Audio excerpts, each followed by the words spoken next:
New Zealand SAS troops are preparing to farewell another one of their own after Lance Corporal Leon Smith was killed in Afghanistan yesterday. It's the second death of an SAS soldier in Afghanistan, and it raises questions about the transition to Afghan forces taking over control of the country's security. Western troops are to withdraw from the war-torn country by 2014. But are Afghans ready for this? Joining me now is Robert Patman, International Relations Professor at Otago University. Good morning, Professor. Good morning, Rachel. ISAF and NATO and America were, until a few months ago, lauding Kabul as something of a success story. Why do you think we're seeing so much activity in and around Kabul now? Well, the Americans are saying that to some extent they've made tremendous progress in Kandahar and Helmand, which are the strongholds of the Taliban. In fact, they claim that the Taliban have largely been dislodged. But this is the big frustration.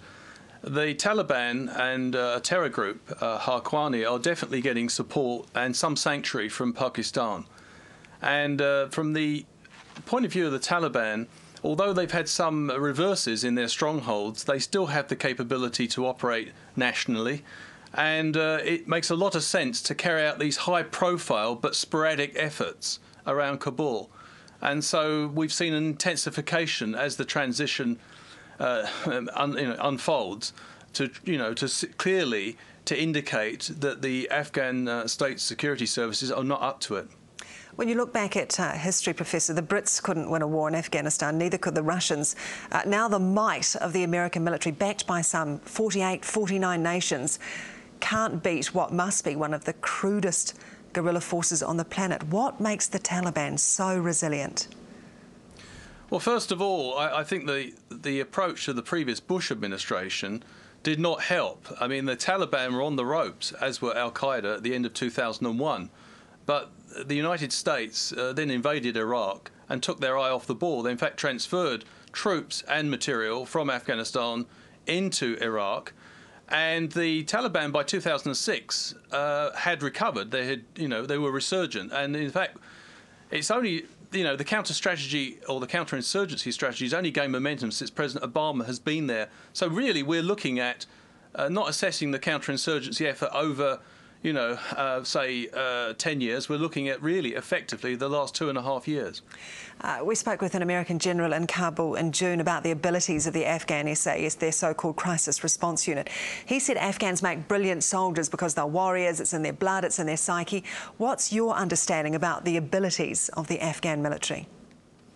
Well, all the feedback that I've managed to glean from both the Americans and the New Zealand Defence Force is that the Afghans are improving quite dramatically in the last 18 months. And again, the Obama administration has put a lot more money into and a lot more resources into trying to prepare the Afghan security forces for this transition.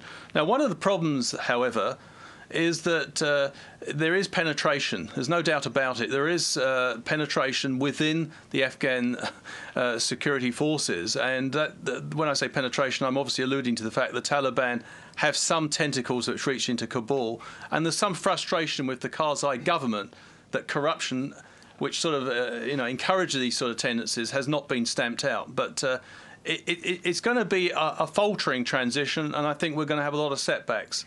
But it seems to be making progress. What would it mean politically if John Key were to pull our SAS out of Kabul? Well, I don't think that's going to happen. And I think compared with other countries, our casualties, and I don't want to minimise the tragedy that's occurred in the last 24 hours with the death of Lance Corporal Leon Smith, but our casualties have been relatively light compared with Australia and the Americans. And we have made a valuable contribution, particularly on the mentoring and training side, and that's been much appreciated by all concerned.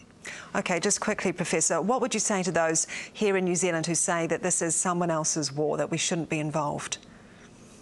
Well, I don't agree with that analysis because, first of all, it's not someone else's war. We've seen, just 10 years ago, we saw what happened when Afghanistan was left to fester on its own. It generated provided sanctuary for a global transnational terrorist network which launched attacks against the United States and elsewhere in the Western world. Professor Robert Patman from Otago University, appreciate your time and your analysis this morning. Thank you.